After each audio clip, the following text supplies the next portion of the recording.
وبركاته. إن الحمد لله نحمده ونستعينه ونستغفره ونعوذ بالله من شرور أنفسنا ومن سيئات أعمالنا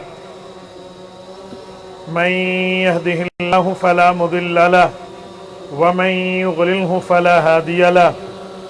قال الله تبارك وتعالى في كلامه المجيد والفرقان الحميد: أعوذ بالله من الشيطان الرجيم بسم الله الرحمن الرحيم. ذلك الكتاب لا ريب فيه. عن علي بن أبي طالب رضي الله تعالى عنه قال: قال رسول الله صلى الله عليه وسلم: ألا إنها ستكون فتنة. قلت: وما المخرج منها يا رسول الله؟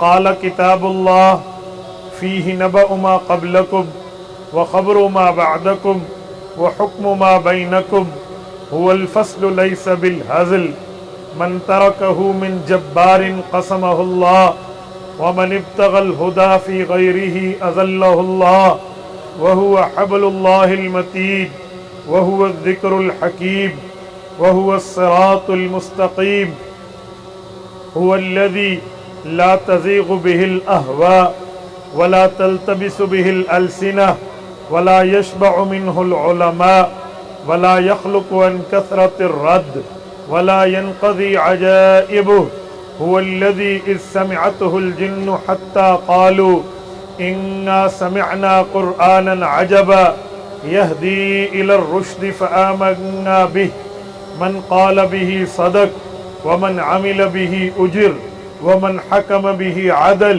ومن دعا إليه هدي إلى صراط مستقيم. رواه الإمام الهمام الترمذي في جامعه. صدق الله العظيم وبلغنا رسوله النبي الأمي الكريم، ونحن على ذلك لمن الشاهدين والشاكرين، والحمد لله رب العالمين. معزز ساتھیو، آج 22 ستمبر 2023 جمعۃ المبارک کا عظیم دن ہے، اور میں یہاں حضرت مولانا قاری عبد الرحمن شاکر صاحب کی دعوت پرخلوص پر برادر عزیز مناظر اسلام حضرت مولانا ابو ایوب قادری دامت برکاتہم العالیہ کے واسطے سے عظمت قرآن کریم کانفرنس میں ضلع جنگ کے اندر آپ سے مخاطب ہوں. میرے ساتھیو، قرآن کریم اللہ تعالیٰ کی وہ بابرکت کتاب ہے جس کی حفاظت کی ذمہ داری اللہ تعالیٰ نے خود لی ہے، اور قرآن کریم اللہ رب العزت کی وہ کتاب ہے 1400 سال گزرنے کے بعد بھی آج بھی پوری آب و تاب کی طرح اس کی ایک ایک زبر زیر قائم اور دائم ہے. قرآن کریم اللہ تعالیٰ کی وہ کتاب ہے جس کتاب نے تا قیامت رہنا ہے. قرآن کریم رب کریم کی وہ کتاب ہے جس کو رسول کریم علیہ التحیۃ والتسلیم پر نازل کیا گیا. لیکن میرے دوستوں، میں ایک جملہ سمجھانے کے لیے آپ کی خدمت میں یہ بات کر رہا ہوں کہ قرآن کریم اللہ کی کتاب اللہ نے نازل کی ہے. کوئی بندہ اٹھ کے پوچھ سکتا ہے مولانا اس میں نئی بات کیا ہے؟ اس کتاب سے پہلے بھی تو کئی کتابیں نازل ہوئیں، اس کتاب سے پہلے بھی تو اللہ کی کتابیں اتر کے انبیاء تک پہنچی. اگر یہ کتاب بھی نبی پر اتر کے امت تک پہنچی ہے، اس میں بڑی بات کیا ہے؟ میرے دوستو، ایک بات ذہن میں رکھنا، اترنے پہ تو باقی کتابیں بھی اتری، نازل ہونے پہ تو تورات بھی اتری، زبور بھی اتری، انجیل بھی اتری، صحائف بھی اترے، لیکن قرآن کریم جو اترا ہے اس کی ترتیب اور ان کی ترتیب میں بڑا فرق ہے. اس کی بنیادی وجہ یہ ہے، قرآن کریم نازل ہوا ہے امام الانبیاء پہ، باقی کتابیں نازل ہوئی ہیں اس امام کے مقتدیوں پر. جتنا امام اور مقتدی کا فاصلہ ہے، جتنا امام اور مقتدی کے رتبے میں فرق ہے، اتنا ان کتابوں کی ترتیب اور رتبوں میں فرق ہے۔ آپ کہیں گے کیسے؟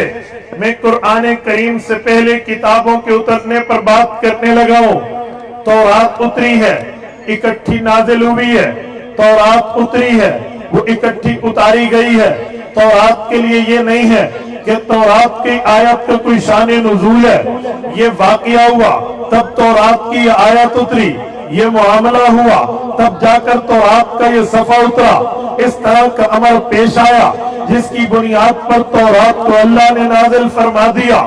بھائی یوں نہیں ہے، اللہ تعالیٰ نے وقت کے نبی حضرت موسیٰ علیہ السلام سے وعدہ فرمایا ہے۔ حضرت موسیٰ علیہ السلام نے اس کتاب کو اللہ تعالیٰ سے لینے کے لیے 40 راتوں کا اعتکاف کیا ہے۔ اللہ تعالیٰ نے کوہ طور پر حضرت موسیٰ علیہ السلام کو بلایا۔ حضرت موسیٰ علیہ السلام کوہ طور پہ پہنچے، 40 راتوں کا اعتکاف ہوا ہے۔ 40 راتوں کی گویا چلہ کشی ہوئی ہے، 40 راتوں کی عبادت اور ریاضت ہوئی ہے، جس کے بعد میں اللہ تعالیٰ نے اس تورات کو حضرت موسیٰ علیہ السلام پہ نازل فرما دیا۔ میرے ساتھیوں، اس تورات کو اترنے کے بعد حضرت موسیٰ علیہ السلام 300 تختیاں لے کر وہاں سے اپنے گھر تشریف لائے ہیں، لیکن قرآن کریم یوں نہیں اترا۔ قرآن کریم اترنے کی ترتیب میں فرق ہے، قرآن کریم کے نزول کی ترتیب میں فرق ہے۔ آپ کہیں گے کیسے؟ آپ اٹھائیے النشر فی قراءات عشر میں یہ معاملہ موجود ہے۔ قرآن کریم کی 2 صورتیں، جس 2 قسموں کو ہم مکی اور مدنی جانتے ہیں، عوام صرف یہ 2 قسمیں جانتی ہیں۔ علماء نے لکھا ہے قرآن کی آیات شتائی بھی ہیں، قرآن کریم کی آیات نومی بھی ہیں، قرآن کی آیات یقظانی بھی ہیں، قرآن کریم کی آیات فضائی بھی ہیں، قرآن کی آیات سماوی بھی ہیں، قرآن کی آیات عرضی بھی ہیں، قرآن کی آیات مکی بھی ہیں، قرآن کی آیات مدنی بھی ہیں۔ کیا مطلب؟ لیلی کا مطلب یہ ہے یہ آیت اس وقت اتری ہے جب رات چھا چکی ہے، ابھی دن کا انتظار نہیں کیا، اللہ نے ان آیات کو اتار دیا ہے۔ نہاری کا مطلب یہ ہے یہ آیات دن میں اتری کے احکام کے متعلق اتری، رات کا انتظار نہیں کیا، اللہ نے ان آیات کو نازل فرما دیا ہے۔ سیفی کا معنی یہ آیتیں گرمی میں اتری ہیں، سردی کا انتظار نہیں کیا، اللہ نے نازل فرما دی ہے۔ شتائی کا معنی یہ آیت سردیوں میں اتری ہے، اللہ نے گرمی کا انتظار نہیں فرمایا، سردی میں اتار دیا ہے۔ عرضی کا معنی یہ آیت زمین پہ اتری ہے۔ فضائی کا معنی جب حضور پاک نے معراج کا سفر فرمایا، یہ آسمان اور زمین کے درمیان تھے، یہ آیات تب اتری ہے۔ اور سماوی کا معنی جیسے آمن الرسول بما انزل الیہ کی آیت ہے، یہ آیت سماوی ہے، حضور پاک پر آسمان میں اتری ہے۔ میرے دوستو، مکی کا مطلب ہجرت سے پہلے اتری ہے، مدنی کا مطلب ہجرت کے بعد اتری ہے۔ میری بات کا مطلب یہ تھا اترنے پہ تورات بھی اتری ہے، انجیل بھی اتری ہے، زبور بھی اتری ہے، صحائف بھی اترے ہیں، قرآن کریم بھی اترا ہے۔ اور قرآن کا جو شان، جو مرتبہ، جو مقام، جو درجہ حیثیت و ویلیوز ہے وہ ان کتابوں میں نہیں ہے، کیونکہ یہ امام پہ اتری ہے، وہ مقتدیوں پہ اتری ہے۔ اور میرے ساتھیوں میں ایک جملہ سمجھانے لگا ہوں، میرے پاک پیغمبر امام الانبیاء ہے، اور جب بندہ نماز میں ٹھہرا ہوتا ہے ایک امام ہوتا ہے، ایک مقتدی ہوتے ہیں۔ امام وہ ہوتا ہے جس کے آگے تو آگے برابر بھی کوئی نہیں ہوتا۔ میرے پاک پیغمبر کو رب نے مسلح امامت دے کے بتایا، انبیاء کا رتبہ، مقام و درجہ اپنی جگہ مسلم اور اونچا، بلند و بالا، عرفہ و اعلیٰ ہے، لیکن حضور پاک کا رتبہ ایسا ہے تمام انبیاء میں نہ حضور کے برابر کوئی ہے نہ حضور کے آگے۔ میرے پاک پیغمبر پر یہ کتاب اتری ہے۔ اب توجہ رکھنا میرے دوستو، جو میں نے آیت خطبے میں پڑھی ہے میں اس کا ماحصل آپ کی خدمت میں پیش کر رہا ہوں۔ میرے اس جملے کو اپنے کان کی کھڑکی سے راستہ دے کر دل تک اس بات کو پہنچانا، میں آپ کی خدمت میں اللہ کے قرآن کے ایک نقطہ بول رہا ہوں۔ قرآن کریم کا نام اللہ کی کتاب میں کلام اللہ بھی ہے، قرآن کا نام قرآن مجید بھی ہے، قرآن کا نام کتاب اللہ بھی ہے۔ اللہ نے 3 نام ذکر فرمائے ہیں، یسمعون کلام اللہ کہہ کر یہ اللہ کا کلام ہے، بل ہوا قرآن مجید کہہ کر یہ قرآن مجید ہے، ذالک الکتاب لا ریب فیہ کہہ کر یہ اللہ کی کتاب ہے۔ میرے دوستو، کلام کسے کہتے ہیں؟ قرآن کسے کہتے ہیں؟ کتاب کسے کہتے ہیں؟ کلام کہتے ہیں بولنے کو، قرآن کہتے ہیں پڑھنے کو، کتاب کہتے ہیں لکھنے کو، تو یہ کلام اللہ، کلام بولنا ہے جسے ہم اسپیکنگ کہتے ہیں. یہ کلام کب بنا ہے؟ جب اللہ نے پڑھا ہے، اللہ نے بولا ہے، فرشتوں نے سن کے اتار دیا ہے، تو یہ کلام اللہ بنا ہے، حضور پہ اترا ہے، حضور پاک نے پڑھا ہے. پڑھنے کو ریڈنگ کہتے ہیں، جسے عربی میں قرآن کہتے ہیں. تو یہ حضور کے پڑھنے پر یہ قرآن بنا ہے. اور جب یہ اللہ کا بولا ہوا، حضور کا پڑھا ہوا، حضور کی جماعت کے پاس آیا، پیغمبر کے اہل بیت، پیغمبر کے صحابہ، پیغمبر کے کاتبین وحی نے ان کو لکھا ہے، تو یہ کتاب بنا ہے. لیکن الحمد کی الف سے والناس کی سین تک قرآن کی 114 سورتیں اٹھاؤ، آپ کی مرضی. 7 منازل اٹھاؤ، آپ کی مرضی. 30 پارے اٹھاؤ، آپ کی مرضی. 540 رکوع اٹھاؤ، آپ کی مرضی. 120 پاؤں اٹھاؤ، آپ کی مرضی. قرآن کا کوئی صفحہ، کوئی ورد، کوئی آیت، کوئی سطر، کوئی سورت، کوئی منزل ایسی نہیں ہے جس میں لفظ یہ ہو ذالک الکلام لا ریب فیہ، ذالک القرآن لا ریب فیہ. اس کلام میں شک نہیں ہے، اس قرآن میں شک نہیں ہے. لیکن جو ملتا ہے وہ ایک ہی لفظ ملتا ہے، ذالک الکتاب لا ریب فیہ. اس کتاب میں شک کوئی نہیں ہے. بھئی کتاب تو تیسرے نمبر پہ بنی ہے، پہلے یہ کلام ہے، پھر یہ قرآن ہے، پھر جا کر کتاب بنا ہے. یہ ذالک الکتاب لا ریب فیہ، اس کتاب میں شک کوئی نہیں ہے. یہ آیت کیوں اتری ہے میرے دوستو؟ اگر آیت یوں ہوتی ذالک الکلام لا ریب فیہ، تو مطلب ہوتا اللہ کے بولنے میں شک نہیں ہے. اللہ کے بولنے میں تو شک ویسے ہی نہیں ہے، کیونکہ رب کریم وہ ہے جسے اللہ نے اپنا تعارف حضرت موسیٰ کی زبان یوں فرمایا، لا یضل ربی ولا ینسیٰ.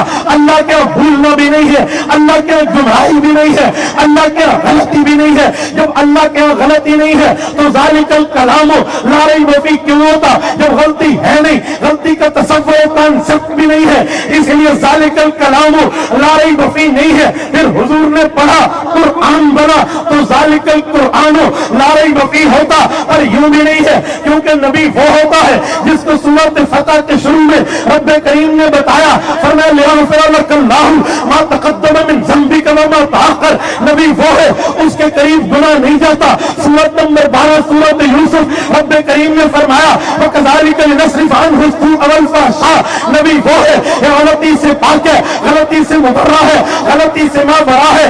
نبی سے غلطی نہیں ہے، نبی سے جرم نہیں ہے، نبی سے گناہ نہیں ہے، نبی سے مسٹیک نہیں ہے. تو اگر ہوتا ذالک القرآن لا ریب فیہ، حضور پاک کے پڑھنے میں شک نہیں ہے، تو پیغمبر کی نبوت میں تو شک ویسے نہیں ہے، رسالت میں تو شک ویسے نہیں ہے، پیغمبری میں تو شک ویسے نہیں ہے، اللہ کی نمائندگی میں شک ویسے نہیں ہے. تو ذالک القرآن لا ریب فیہ نہیں آیا ہے تو ذالک الکتاب لا ریب فیہ آیا ہے. کیونکہ کتاب کہتے ہیں ہاتھ سے لکھنے کو. جب قرآن اترا، حضور پاک نے پڑھا، حضور نے اپنے صحابہ، اپنی اہل بیت کو یہ قرآن کریم لکھوایا ہے. پیغمبر کی اہل بیت، پیغمبر کے صحابہ نہ خدا ہے نہ مصطفیٰ ہے، ان سے غلطی ممکن تھی. کوئی کہہ سکتا تھا ان لوگوں نے اپنی خواہش نفسانی کو سامنے رکھتے ہوئے، کوئی کہہ سکتا تھا ان لوگوں نے اپنے معاملے کو سامنے رکھتے ہوئے قرآن نے آیات بدل دی ہے، قرآن کی آیات تبدیل کی ہے. کچھ اور تھا، کچھ اور لکھا، کچھ اور اترا، کچھ اور لکھا.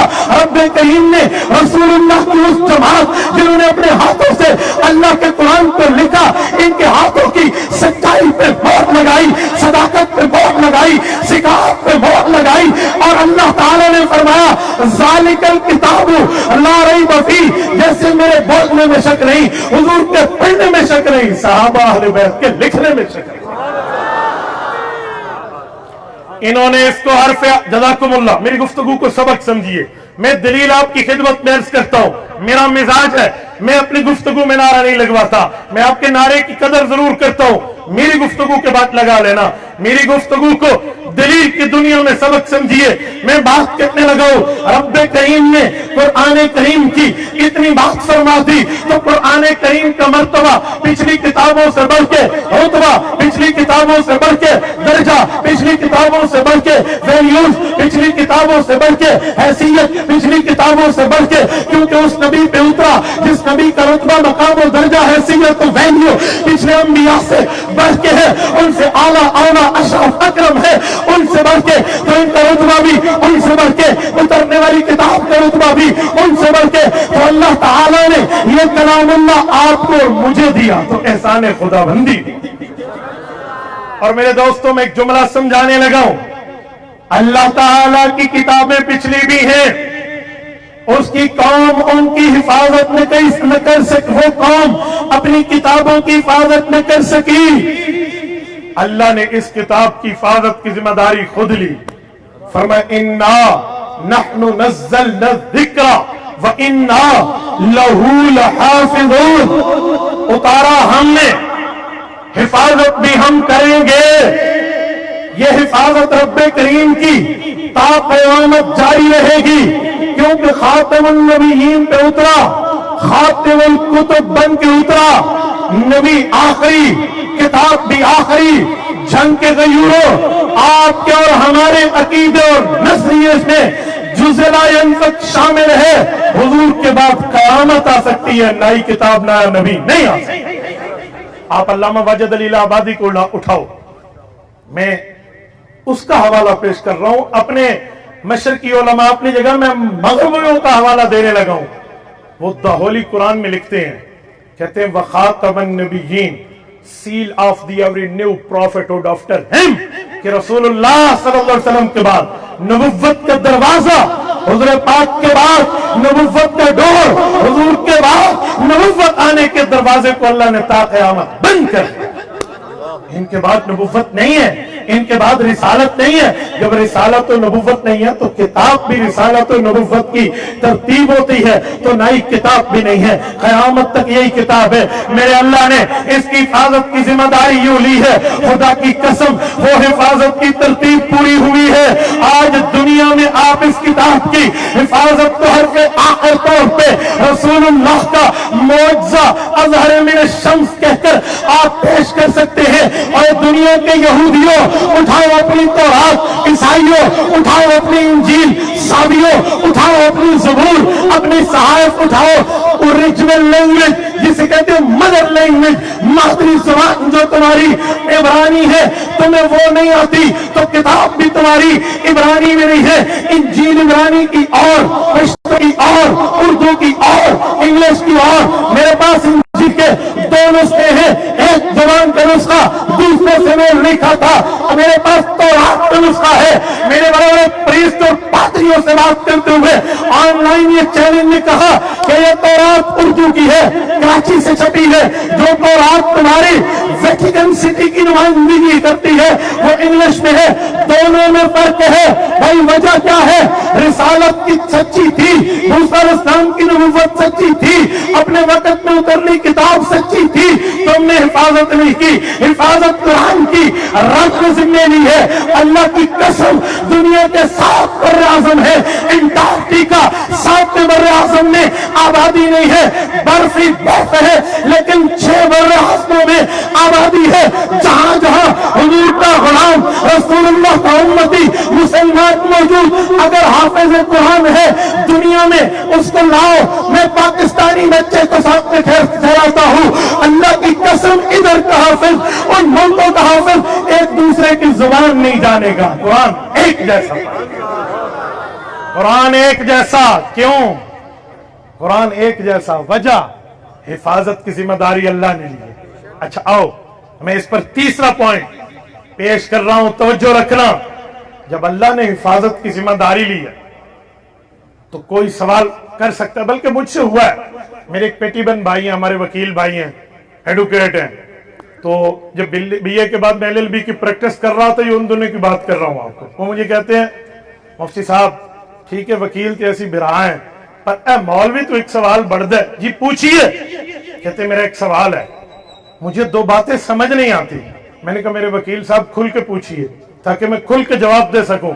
کہتے تم دعویٰ کرتے ہو قرآن کی حفاظت اللہ نے کرنی ہے، پھر حافظ بھی بناتے ہو، پھر مدرسے بھی بناتے ہو، ابھی بھی آپ نے دیکھا ماشاءاللہ متعدد حفاظ کے سر پہ یہاں بھی دستار سجی ہے۔ وہ سوال کرتا ہے بھئی حافظ کیوں بناتے ہو؟ قرآن کی حفاظت کے لیے، حفاظت تو اللہ نے کرنی ہے۔ مدرسے کیوں بناتے ہو؟ حفاظت تو اللہ نے کرنی ہے۔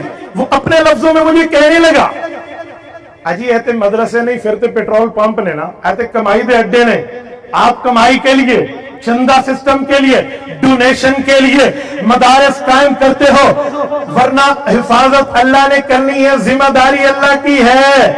تو مدرسے کی ضرورت، حافظ کی ضرورت، قاری کی ضرورت، مولوی کی ضرورت نہیں ہے. اچھا، جب سوال اٹھتا ہے نا لبرلز کی طرف سے، تو میں نے ایک بات کہتا رہتا ہوں کہ سوال کرنا آپ کا حق ہے، پر جواب دیتے ہوئے اپنے چہرے کو مسکراتے ہوئے رکھنا یہ ہمارا حق ہے. کیا چہرہ تو مسکرا کے رکھو نا، یہ نہ سوال کرتے وقت مسکرا رہے ہو، جواب کے وقت پہلے 11:15 پھر 12 پھر 12:15 پھر 12:30. چہرہ تو مسکرا کے رکھو. میں نے کہا میری باری آئی ہے، میں جواب دینے لگا ہوں. وہ کہتے ہیں ادھر آ ستمگر، ہنر آزمائیں تو تیر آزما ہم جگر آزمائیں. سنو، میں نے کہا اللہ تعالیٰ نے حفاظت قرآن کی اپنے ذمہ لی ہے، تو تیرا سوال بن گیا کہ حفاظت کی ذمہ داری اللہ کی ہے، اور مولویوں کو کیا ہے؟ مدرسے بناتے ہیں، مکاتب سجاتے ہیں، حفظ کی کلاسیں بناتے ہیں، حافظان کو پڑھاتے ہیں. میں نے کہا آؤ میں جواب دینے لگا ہوں. قرآن کریم میں صرف یہی ایک آیت ہے کہ حفاظت قرآن کی اللہ کرے گا، یا کئی ذمہ داریاں رب کی ہیں؟ کہتے جی ہاں. میں نے کہا اٹھا 16واں پارہ آخری صفحہ. رب کریم نے فرمایا نحن نرزقہم وإیاکم، رب کریم نے بتایا رزق کی ذمہ داری بھی ہم دیں گے. سورۃ جمعہ کی آخری آیت اٹھا واللہ خیر الرازقین، رزق کی ذمہ داری بھی اللہ کی ہے. ان اللہ هو الرزاق ذو القوۃ المتین، رزق بھی میرا اللہ دے گا. اللہ کا نام رزاق ہے. کہتے ہیں میں مانتا ہوں، باقی رزق کی ذمہ داری بھی اللہ کی ہے. معیشت دینے کا معاملہ بھی اللہ کا ہے، رزق دینے کا معاملہ بھی اللہ کا ہے. میں نے کہا ایڈوکیٹ بھائی مسئلہ کلوز ہو گیا.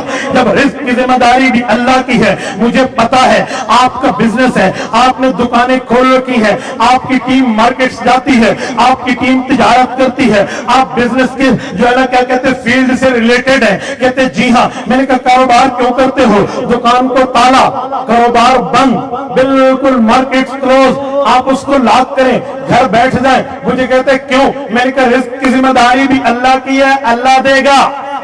دکانیں بند، معیشت بند، تجارت بند، کاروبار بند، دکان کو لاک لگا لیں، رزق کی ذمہ داری اللہ کی ہے، اللہ دے گا. مجھے کہتے ہیں اللہ گھر میں گندم کی بوری لٹکائے گا. میں نے کہا یہ اللہ کا معاملہ ہے، یہ تیرا میرا مسئلہ نہیں ہے، اللہ تعالیٰ کا معاملہ ہے. اللہ بوری لٹکائے رب کی مرضی، اللہ کاتب میں بھیجے اللہ کی مرضی. ویسے تمہیں روحانی طور پہ کوئی کھانے پینے کی ڈرپ لگے، تیری بھوک ختم ہو جائے، یہ اللہ کے مسئلہ، اللہ کا معاملہ ہے. تو دکان بند کر، کیوں کھولا ہے تو نے دکان کے معاملات؟ مجھے کہتے ہیں مفتی عبد الواحد صاحب آپ عقل مند ہیں، مجھے بتائیں قرآن میں نہیں ہے افلا تعقلون؟ تمہیں اللہ نے عقل بھی دیا ہے، قرآن کریم میں نہیں ہے یہ تدبرون، تم تدبر کرو. ہم نے اللہ سے عقل لی ہے، ہم نے عقل سے سوچا ہم محنت کریں گے، ہم مزدوری کریں گے، ہم تگودو کریں گے، ہم خون پسینہ بہائیں گے، کیونکہ حلال کمانا بھی تو بچوں کا حق ہے. تو ہم حلال کمائیں گے، اللہ روزی دے گا. میں نے کہا میرے وکیل بھائی جب بات پیٹ پہ آئی، جب بات اپنے کاروبار پہ آئی، جب بات اپنے پیسوں پہ آئی، تمہیں عقل بھی سمجھ آ گیا، تمہیں تدبر بھی سمجھ آ گیا، تمہیں فہم و فراست بھی سمجھ آ گئی.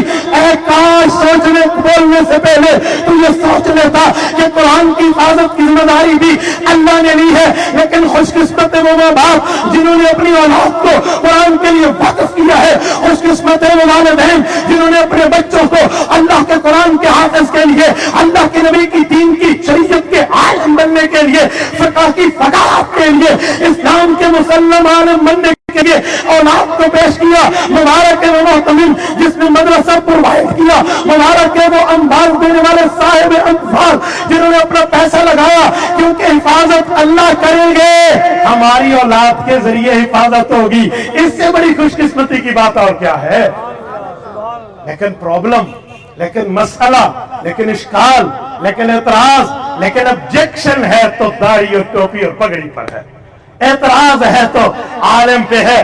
نہ میرے بابا، اعتراض عالم پہ تم لاکھ کرو، لیکن عالم جیسے بھی ہوگا وہ پیغمبر کے دین کی محافظ، پیغمبر کے دین کی حفاظت کرے گا، حضور کے دین کا محافظ ہے. وہ آپ کہیں بٹھا دو، وہ مدرسہ بٹھا دو تب ٹھیک ہے، جنگل میں درخت کے نیچے بٹھا دو، استاد شاگرد کو دارالعلوم میں گویا وہاں بھی پڑھا رہا.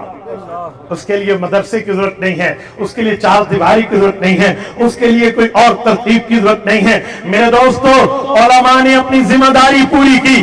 آؤ میں چوتھا پوائنٹ پیش کرنے لگا ہوں۔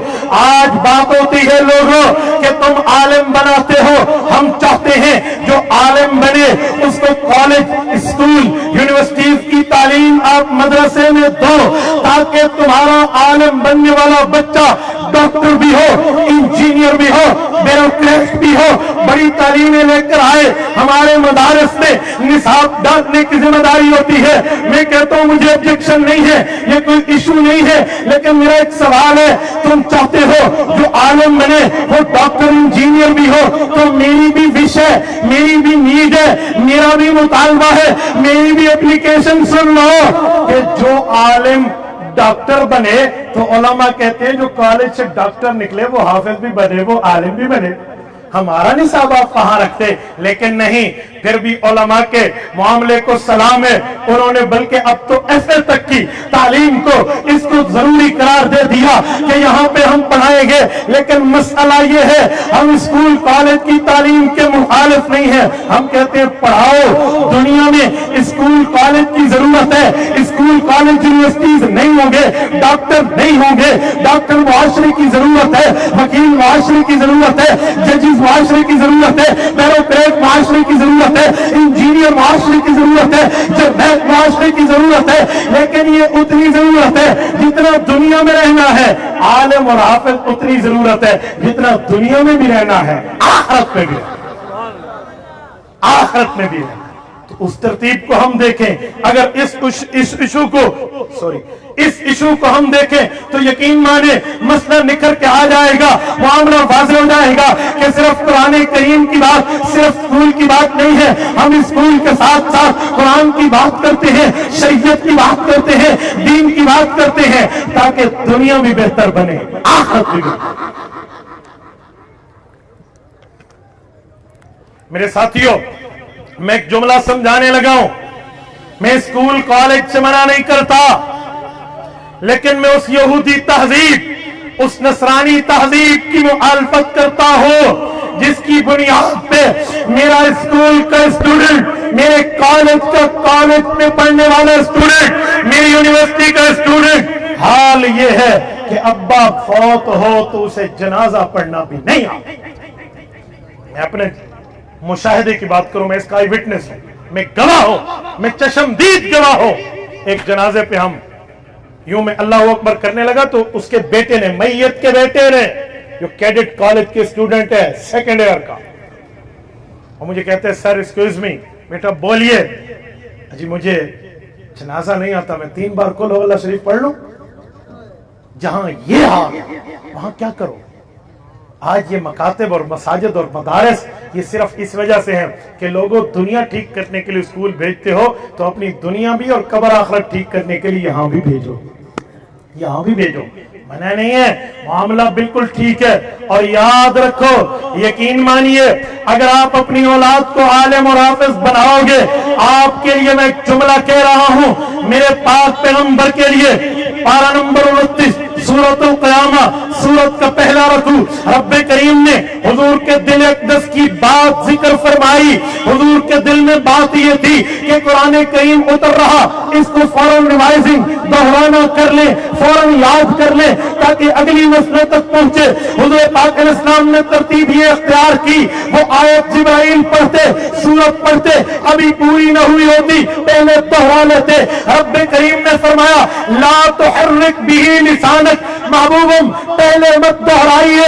اللہ سوال اٹھتا ہے، اسے چھپا سوال کہتے ہیں، مولویوں کی زبان میں کہتے ہیں دفع دخل مقدر۔ سوال اٹھتا ہے اللہ میں تو by reason, base of the reason, کسی وجہ کی بنیاد پر جلدی پڑھ رہا ہوں، بغیر وجہ کے تو نہیں پڑھ رہا۔ یہ بات بیس لیس نہیں ہے، بے بنیاد نہیں ہے، وجہ ہے۔ اب وجہ کیا ہے؟ اللہ میری چاہت یہ ہے قرآن جلدی یاد ہو، اگلی نسلوں تک پہنچے۔ فرمایا محبوبم پریشانی کی ضرورت نہیں ہے، فکر کی ضرورت نہیں ہے، ان علینا جمعہ و قرآنا، اس قرآن کو پڑھوانا اور اس کا جمع کرنا اللہ کی ذمہ داری، اور وہ ذمہ داری اللہ نے اٹھائی۔ گویا میں دوسرے لفظوں میں سمجھاتے ہوئے کہوں، وہ ذمہ داری خدا ہے، خواہش مصطفیٰ ہے۔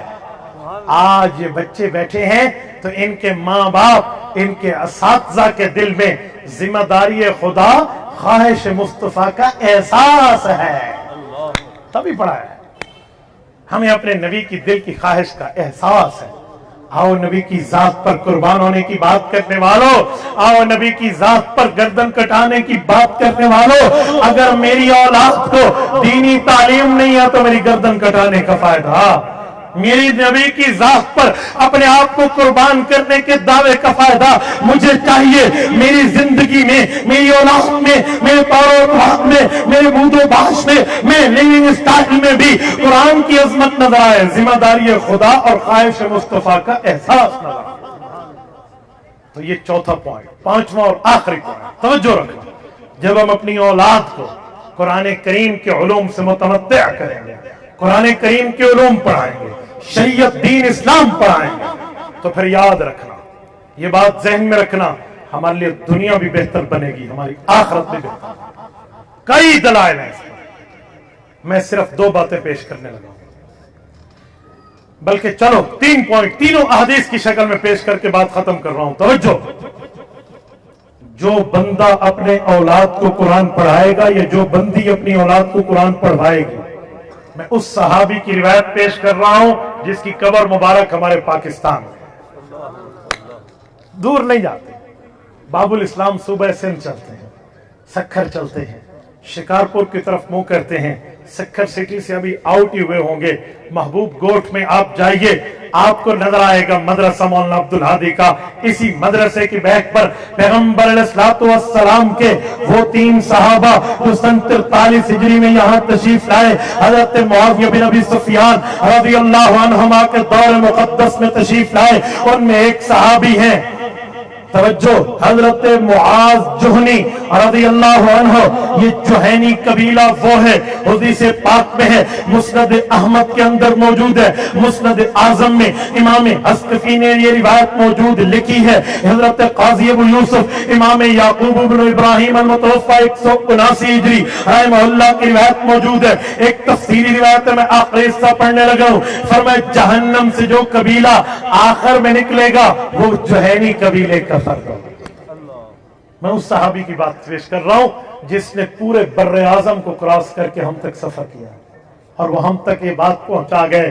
فرمایا من قرأ القرآن وعمل بما فیہ البس والداہ تاجا یوم القیامہ ضوءہ احسن من ضوء الشمس۔ اللہ اکبر۔ فرمایا جس خوش نصیب ماں باپ نے اپنی اولاد کو قرآن پڑھایا، اولاد کو تو مقام ملے گا، ان کے سر پہ وہ تاج سجے گا جس کے سامنے سورج بھی ترلا کر کے کہے گا تیری روشنی تو مجھ سے بھی زیادہ، ضوءہ احسن من ضوء الشمس۔ احسن اس میں تفضیل ہے، اس انگلش میں کہتے ہیں سپرلیٹو ڈگری ورڈ، اس سے بڑا لفظ نہیں ہے۔ ضوءہ احسن من ضوء الشمس، سورج کی روشنی سے بڑھ کے۔ اچھا اس کا کیا مطلب؟ کئی مطالب ہیں، میں آپ کی خدمت میں حضرت تھانوی رحمہ اللہ کا ذوق پیش کر رہا ہوں۔ سورج سے بڑھ کے کیا مطلب؟ فرمایا جب سورج آتا ہے تو اعلان نہیں کرنا پڑتا، حضرات ایک ضروری اعلان سنو، سورج آدھا گھنٹہ طلوع ہو گیا، سورج کو 2 گھنٹے طلوع ہونے کو ہو گئے، سورج کو 5 گھنٹے طلوع ہونے کو ہو گئے، کہ سورج کے آمد کا اعلان نہیں ہوتا، آمد آفتاب، آمد دلیل آفتاب ہوا کرتی ہے۔ تو فرمایا اسی طرح جو بندہ جنت کے اندر اپنے خوابگاہ میں بستر کے اندر یا کمبل کے اندر سویا ہوگا، اس تک بھی اطلاع پہنچ جاتی ہے جو اندر سویا ہے کہ سورج طلوع ہو گیا ہے۔ فرمایا جنت میں اپنے کمرے میں کوئی خواب میں ہوگا، اس تک بھی اعلان پہنچ جائے گا، حافظ قرآن کے ماں باپ آ رہے ہیں، یہ روشنی اسی تاج کی ہے۔ دوسرا پوائنٹ، اس حافظ کو مقام کیا ملے گا، اس حافظ کا مرتبہ آپ اٹھائیے جامع ترمذی جلد اول ابواب فضائل القرآن، حضرت عبداللہ ابن عمر رضی اللہ عنہما کی روایت، ارشاد فرماتے ہیں میرے پاک پیغمبر نے فرمایا جس شخص نے قرآن کریم کو پڑھا، اس کی حفاظت کی میں جھلکی دے رہا ہوں، حفاظت کی، تو کیا ہوگا؟ فرمایا کل قیامت کے دن رب کریم اس کو جنت میں لائیں گے اور فرشتوں کے ذریعے اسے کہیں گے میرے بندے اقرا، قرآن پڑھ، ورتقے، اور جنت کے درجوں پہ ایک ایک تجھے اسکیل ملے گا، ایک ایک درجہ بڑھے گا، اور ورتل، ٹھہر ٹھہر کے پڑھ، ترتیل سے پڑھ، تجوید سے پڑھ، خوبصورتی سے پڑھ۔ میں یہاں ایک جملہ کہنے لگا ہوں، حافظ گرینڈر نہ بنو، حافظ جوسر نہ بنو، صرف یعلمون تعلمون سمجھ آئے، جی نہیں، ٹھہر کے پڑھو، تجوید سے پڑھو، ترتیل سے پڑھو، لحن جلی لحن خفی کے معاملات کو دیکھ کے پڑھو۔ فرمایا ورتل، ایسے پڑھو، کما کنت ترتل فی الدنیا، جیسے دنیا میں اچھا پڑھتا تھا۔ یہ اشارہ ہے کہ جو حافظ گرینڈر صاحب ہوں گے شاید اس کے لیے نہ ہو، جو حافظ جوسر ہوں گے یہ اس کے لیے نہ ہو، یہ اس حافظ کے لیے جو حافظ ہو۔ ورنہ قرآن کو الٹا پڑھنے والوں تمہیں حافظ نہیں اللہ حافظ کہنا چاہیے۔ عجیب معاملہ ہے، اللہ کی کتاب میں ہنسانے کے لیے سمجھانے کے لیے کہہ رہا ہوں، اس پر فکر کی ضرورت ہے کہ آج قرآن کو پڑھا کیسے جا رہا ہے۔ قرآن کو آداب کے ساتھ پڑھو، اقرأ القرآن بالحون العرب، پوری ترتیب سے پڑھو۔ تو فرمایا اس کو انعام کیا ملے گا؟ ویسے پڑھے گا جیسے دنیا میں بہترین ماں جبین دل نشین حسین آواز کے ساتھ پڑھتا تھا، یہ جنت کے درجوں پہ چڑھے گا۔ فرمایا جائے گا فَإِنَّ مَنزِلَكَ عِنْدَ آخِرِ آیَةٍ تَقْرَأُ بِهَا، جو آخری آیت ہوگی وہی آخری درجہ۔ تیسرا پوائنٹ، یہ تو ماں باپ کو بھی مل گیا، حافظ کو بھی مل گیا۔ حافظ قرآن کے حفظ میں کسی نے تعاون کیا ہو، اس کا فیملی ممبر ہو، اس کا خاندانی ہو، عزیز ہو، رشتہ دار ہو، اقارب میں سے ہو، کیا اس کو بھی کوئی مقام اور مرتبہ ملے گا؟ جی ہاں، آپ عطر کی دکان میں بیٹھے تو خوشبو آپ کو بھی ملے گی، چاہے آپ پیسے دے کر خوشبو نہ بھی خریدیں۔ آپ پرفیوم ہاؤس میں بیٹھے آپ کے لیے پرابلم نہیں ہے۔ تو فرمایا حضرت علی نے، مسند احمد کی روایت رضی اللہ عنہ، حضرت علی فرماتے ہیں جب حافظ کو لایا جائے گا، حافظ اور عالم بھی وہ، فَأَحَلَّ حَلَالَهُ وَأَحَرَّمَ حَرَامَهُ، جس نے قرآن کے حلال کو حلال جانا، حرام کو حرام جانا، ادخلہ اللہ الجنہ، اللہ اسے تو جنت دیں گے، لیکن وشفعہ من اہل بیتہ کلہم وجبت علیہ عشرۃ کلہم وجبت علیہ النار، اس کے خاندان کے 10 بندوں کو جن کے لیے فیصلہ ہو چکا ہوگا یہ جہنمی ہیں، ان کے اعمال اتنے برے ہیں۔ یاد رکھیں، عمل یہاں مراد ہے، عقیدے کا برا ہونا نہیں ہے، عمل ہے، اعمال اتنے برے ہیں کہ جہنم جا رہا ہے، ڈیسیجن اور فیصلہ ہو گیا، پکڑ کے لے جاؤ، گو ٹو ہیل، چل میرا بھائی جا رہا ہے۔ اگر اس حافظ کا رشتہ دار ہوا اور اس کی نظر پڑ گئی، اس کو 10 بندوں کا پیکج ملا ہوا ہے، یہ چاہے گا تو ان 10 بندوں کو جنت لے جانے کا مستحق ہے۔ میں یہاں سمجھانے کے لیے کہتا ہوں، جب کاروبار بڑھ جاتا ہے لوگ بزنس ایڈوائزر رکھتے ہیں، کیوں؟ لیگل ایڈوائزر چاہیے، بزنس ایڈوائزر چاہیے، ایف بی آر کے ٹیکسز بھرنے ہیں، ہم نے وہاں وہ جو ہے نا فائلر یا نان فائلر کا حساب دینا ہے، گوشوارے پور کرنے ہیں، اوکے، انکم ٹیکس کے معاملات ہیں، تمام پرابلم سالو کرے گا ایک لیگل ایڈوائزر رکھ لو۔ تو لیگل ایڈوائزر تمہیں دنیا کی مشکلات سے بچاتا ہے۔ یہ حافظ قرآن جو یہاں سر پہ پگڑی پہن کے بیٹھے ہیں، ان کے خاندان والوں کو مبارک ہو، یہ تمہارے لیے جنت کا ایڈوائزر ہے، یہ تمہیں جنت لے کر جائے گا۔ آج لیگل ایڈوائزر رکھنے والوں اپنے گھر سے ایک جنت کا ایڈوائزر بھی تو رکھ لو نا، اور دنیا پہ اتنی محنت کرو جتنا دنیا میں رہنا ہے، آخرت پہ اتنی محنت کرو جتنا آخرت میں رہنا ہے۔ اقول قولی ھذا واستغفر اللہ وآخر دعوانا ان الحمد للہ رب العالمین۔ یہ آپ کے جو سوالات ہیں، میں جیسا سوال ویسا جواب۔ یہ چھوٹا سا بیٹے چھوٹا سا نہیں ہے، پوری پرچی ہے۔ مفتی صاحب کچھ علماء فرماتے ہیں درس نظامی کے نصاب میں تجدد لانا چاہیے، یہ وقت کے موافق نہیں ہے۔ اس کے لیے وفاق المدارس کا فورم موجود ہے، یہ اس فورم پہ ڈسکس ہو جائے گا، اس کا تعلق آپ کی ذات کے ساتھ نہیں ہے۔ حضرت سوال ہے، محقق عالم بننے کے لیے کون سی کتب کا مطالعہ کرنا چاہیے؟ پہلے پورا کے پورا درس نظامی پڑھیں، استادوں سے سمجھ کے پڑھیں، اور اس کے بعد انشاءاللہ تعالیٰ آپ تخصص کریں، اپنے آپ کو اندر سے دیکھیں، میری مہارت، میرا لگاؤ جو ہے وہ تفسیر میں ہے، تجوید میں ہے، حدیث میں ہے، فقہ میں ہے، مناظرے میں ہے، جس فیلڈ میں ہو آپ اس فیلڈ میں چلو تو انشاءاللہ تعالیٰ مسئلہ نہیں ہوگا۔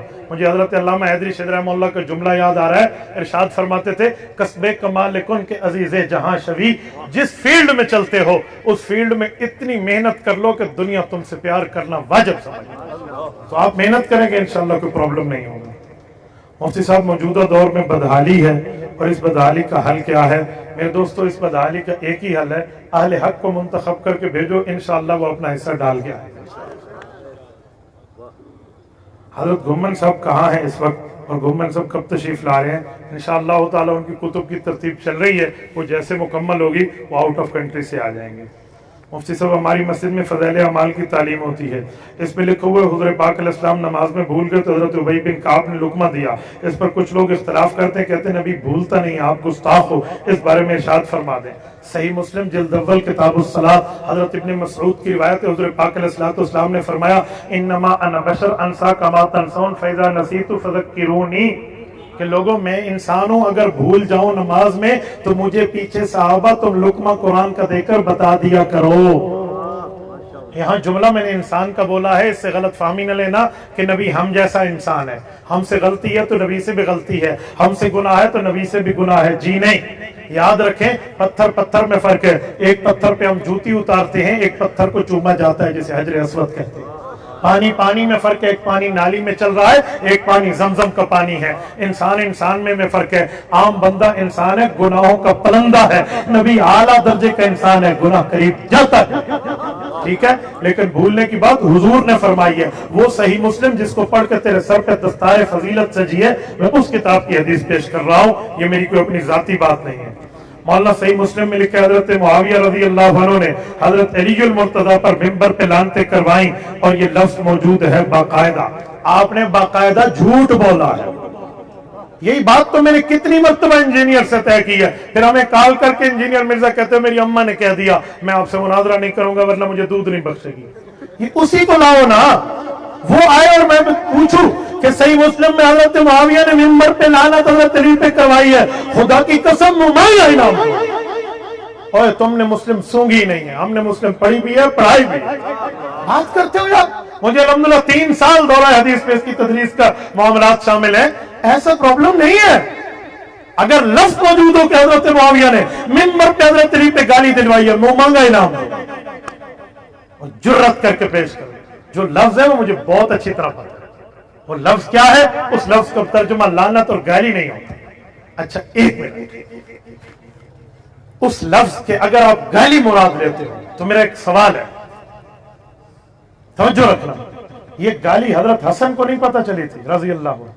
حضرت حسن نے حضرت معاویہ سے صلح کی ہے، پھر میری نہ مان اپنے علامہ اربلی کی مان لے، کشف الغمہ فی معرفت الائمہ جلد نمبر 2 مان لے، وہ کہتے ہیں حضرت حسن گئے، حضرت حسین گئے، اپنے دوست قیس بن سعد بن عبادہ کو لے گئے رضی اللہ عنہ، اور وہاں پہ جا کے حضرت معاویہ کی بیعت کی، فقام الحسن فبایا ثم قام الحسین فبایا، ثم پھر نمبر آیا حضرت قیس کا، فقومی ایما، انہوں نے آنکھوں سے دیکھا، انا ابائی بیعت کر لوں، تو حضرت حسین نے حضرت حسن کی طرف اشارہ کر کے فرمایا یا قیس قم فبائیے ان الحسن انہو امامی، کہ قیس آپ ضرور بیعت کیجئے کیونکہ حسن میرا بھی بزرگوار ہے، جب وہ اور میں بیعت کر چکے آپ کو کیا تعامل ہے؟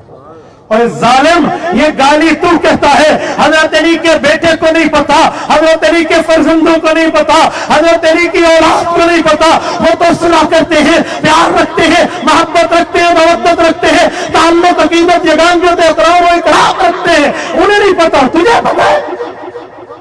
اور ایک بات اور سنو،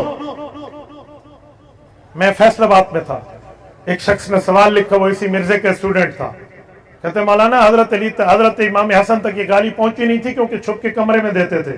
میں نے کہا ایک جھوٹ بولنے کے لیے 100 بولنے پڑتے ہیں، پہلے کہتے تھے ممبر پہ دیتے ہیں، اب کہتے ہو چھپ کے دیتے ہیں۔ ممبر پہ چھپ کے بات ہوتی ہے، ممبر آن ایئر ہوتا ہے، علی رؤوس الاشہاد والناس ہوتا ہے، لوگوں کے سامنے ہوتا ہے، ایسا معاملہ نہیں ہے، جھوٹ بولتے ہیں۔ جیسے مسلم پہ کوئی حضرت معاویہ رضی اللہ عنہ کا لفظ ہو اور حضرت معاویہ نے فرمایا علی پہ لعنت کرو، ایسی حدیث لے آؤ، میں پوری زندگی مرزے کے گھر کی نوکری قبول کروں، لیکن نہ خنجر اٹھے گا نہ تلوار تم سے، بازو تو بڑی بات ہے، ان کی شکلیں میری آزمائی ہوئی ہیں۔ حضرت عمار بن یاسر کو قتل کرنے والا باغی گروہ اور جہنمی، انا للہ و انا الیہ راجعون۔ میرا ایک سوال ہے، اگر حضرت معاویہ کا گروہ جہنمی ہے نعوذ باللہ اس حدیث کی بنیاد پر، تو میرا ایک سوال ہے، سورۃ حدید آیت نمبر 10 رب کریم فرماتے، توجہ رکھنا، میں آپ کے سامنے پوری آیت پڑھ کے دے دیتا ہوں، اللہ تعالیٰ نے جو بات ارشاد فرمائی اس کا جواب دل کی تختی پہ لکھ لو. مرزا کی ذریت اپنی قبر سے اٹھ کے آ جائے, ہندوؤں کی طرح کوئی 7واں جنم بھی لے کر آ جائے, ان کا باپ دادا بھی اس سوال کا جواب نہیں دے سکتا. اللہ کے قرآن نے فیصلہ فرمایا ہے, رسول پاک صلی اللہ علیہ وسلم پر اللہ تعالیٰ نے آیت نازل فرمائی ہے. یہ سورۃ حدید ہے, آیت نمبر 10 ہے. رب کریم نے صحابہ کے رتبے بتائے. اللہ فرماتے ہیں لا یستوی منکم من انفق من قبل الفتح وقاتل اولئک اعظم درجۃ من الذین انفقوا من بعد وقاتلوا. فرمایا صحابہ کی دو جماعتیں ہیں, ایک جماعت مہاجر ہے, ایک جماعت مہاجر نہیں ہے جنہوں نے ہجرت کی ہے اور جہاد فرمایا ہے. ایک لوگ وہ ہیں ان کا رتبہ بھی ہے, اور ایک لوگ وہ ہیں جنہوں نے ہجرت نہیں کی, ہجرت کے بعد آئے ہیں, انہوں نے بھی جہاد کیا ہے لیکن ان کا رتبہ چھوٹا ہے. ایک کا رتبہ بڑا, ایک کا رتبہ چھوٹا, لیکن جو سارے کے سارے ہیں وَكُلًّا وَعَدَ اللَّهُ الْحُسْنَى. پیغمبر کی تمام جماعت سے اللہ نے جنت کا وعدہ کیا ہے. تو کہتے اس حدیث کا مطلب ہے حضرت معاویہ جہنم کی طرف بلاتے تھے. بتا اس آیت کا کیا کرے گا؟ پتہ چلا حدیث پاک کا وہ مطلب نہیں ہے جو تو لے رہا ہے. اور بے وقوف انسان, تیرا تو حال وہ ہے اور جو ادھر تاکا ادھر ادھرا, ادھر تاکا ادھر اترا, کہیں کی اینٹ کہیں کا روڑا, بانمتی نے کنبا جوڑا. اس حدیث میں جو نار کا لفظ ہے وہ لفظ ہے جسے قرآن نار کہتا ہے. قرآن میں نار دو قسم کا آیا ہے, ایک ہے فَاتَّقُوا النَّارَ الَّتِي وَقُودُهَا النَّاسُ وَالْحِجَارَةُ, اس سے مراد آگ ہے, جہنم ہے. ایک اور نار ہے کلما اوقدوا نارا للحرب اطفأها اللہ, سورۃ مائدہ آیت نمبر 64. اس میں نار سے مراد جنگ ہے, کیونکہ نار لڑائی کو بھی جنگ کہا گیا ہے. اگر اس حدیث کا ترجمہ مرزے والا کریں, اس سے مراد جہنم ہے. قرآن کی آیات ٹوٹتی ہیں جو حضرت معاویہ کے لیے جنت کی بشارت دیتی ہیں, حدیث پاک ٹوٹتی ہے جو حضرت معاویہ کے لیے جنت کی بشارت دیتی ہے. اسی کتاب میں جس سے حضرت عمار کی روایت اس نے پیش کی, اسی کتاب میں موجود ہے. حضرت معاویہ کے لشکر کا نام لے کر رب نے جنت کی بات کی. وہ قسطنطنیہ کے معاملے میں میرے دوستو تو وہ ٹوٹتی ہے. اب مرزے کا معنی جہنم کریں, حدیثیں بھی ٹوٹی, مرزے کا معنی جہنم کریں, آیات بھی ٹوٹی.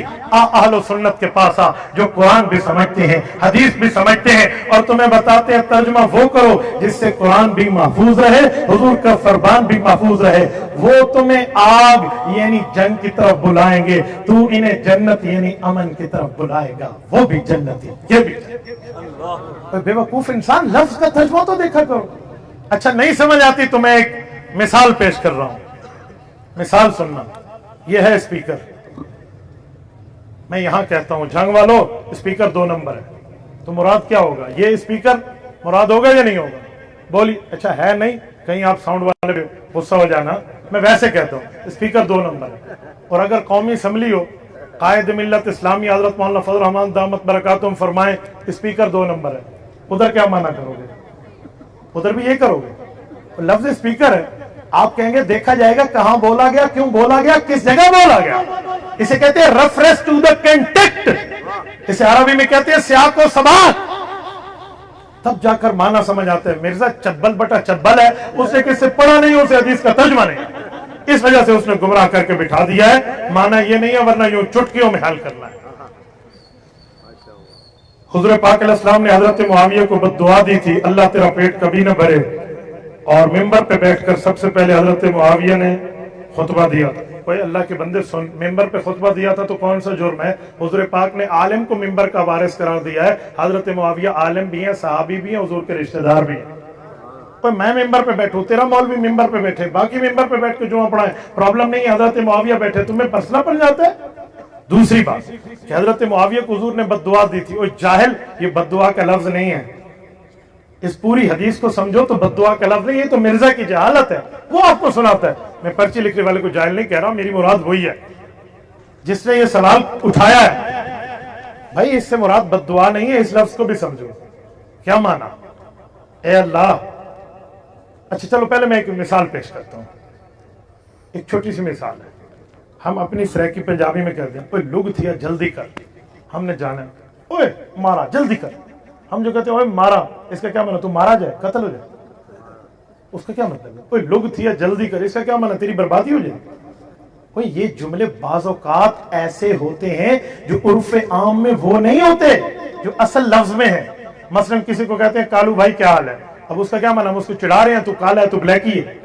اے خدا کے بندے، کوئی نام ہوتا ہے، امام اعمش محدث کا نام ہے، سلیمان ابن مہران کا نام ہے، اعمش چندیے کو کہتے ہیں، تو انہیں چڑھایا تو نہیں جاتا، سمجھایا جاتا۔ تو نبی پاک علیہ الصلوۃ والسلام نے بھی اس انداز میں بات فرمائی ہے، تم نے اس انداز کو سمجھا نہیں۔ ہر مفتی صاحب جب تک جمہوری نظام ہے ہم نماز نہیں پڑھیں گے، چلو چھوٹی ہے، دھیان تو کہیں سوکھا طریقہ کو ہے۔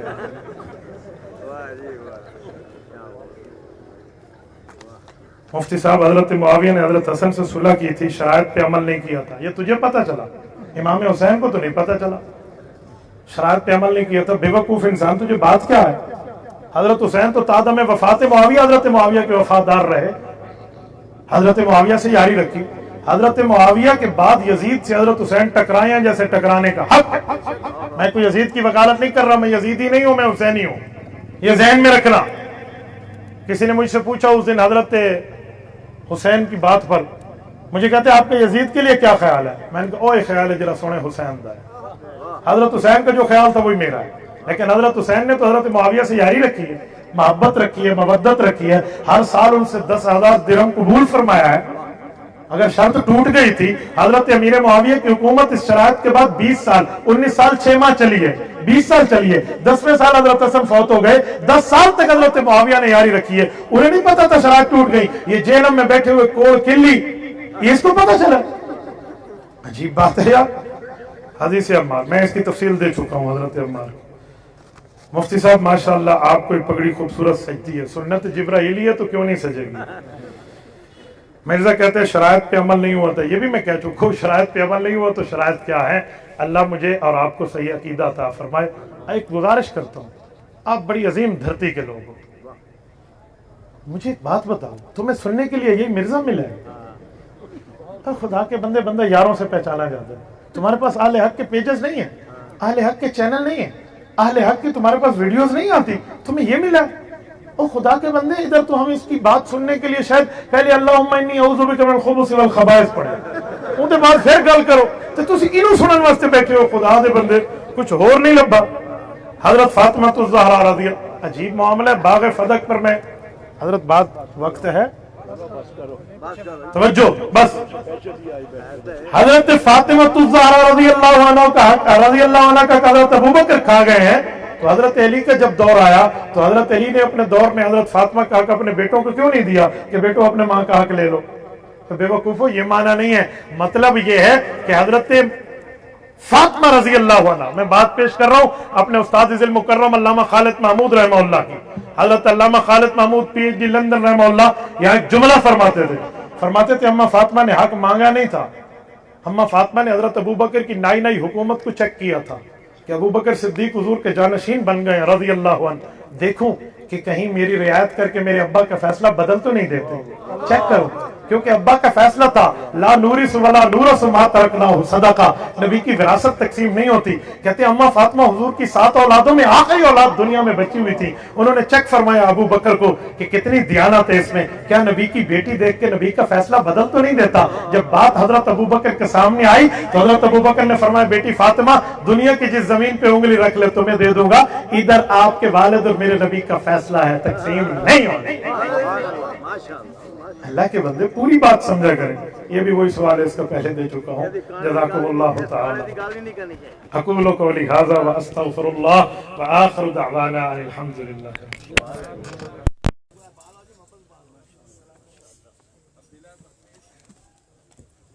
حضرت محترم بلا تاخیر سفیر امن نواب زمانہ حضرت علامہ مولانا محمد احمد الدہانی صاحب آپ سے مخاطب ہوتے ہیں۔